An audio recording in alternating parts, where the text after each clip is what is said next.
Gandang tanghali mga kahapi. Ayan, naghahanda kami ng mga pagkain para sa aming pagsalusaluhan mamayang tanghalian. Ayan, binabalatan ko yung pinya at may nagdala na rin ng dahon ng sili. Aming ilalagay yon sa tinolang native na manok. At habang lahat ay abala, ikot-ikot naman tayo.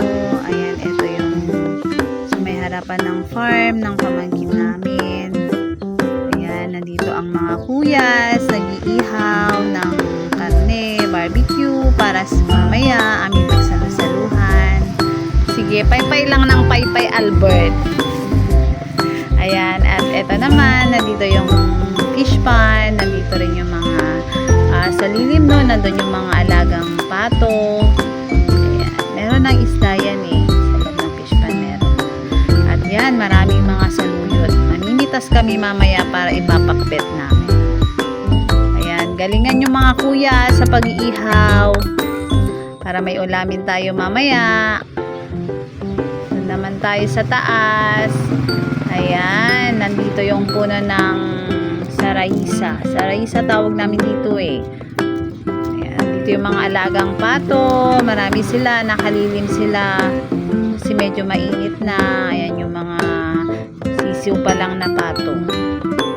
Ayan, marami rin mga tanim pala na saging. May tanim din na puno ng mangga. At ayan, may alaga rin silang pabo. Mga native na manok. Ayan, nakakalat lang sila dyan. Pero may harang, may bakod naman. Nandun yung mga Jersey Giant at iba pang mga alagang manok. Ayan, ayan si Kuya Edwin. Alakad na siya, pababa. Ayan, maluwang dito sa likod. Ayan, namitas si Kuya Edwin eh. Ayan, mga kalamansi po yan. Ayan si Kuya Edwin namitas ng mangga. Ito si Nerwin. Ayan, naiwan si Ate Nora dun sa dulo. Lakad-lakad pag may time. Pero medyo mainit na kasi. Ayan. Enjoy natin ang pamamasyal sa farm.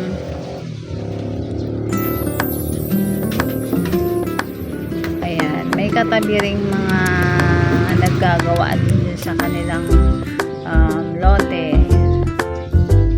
Ayan, baba na tayo at nang makakain na tayo.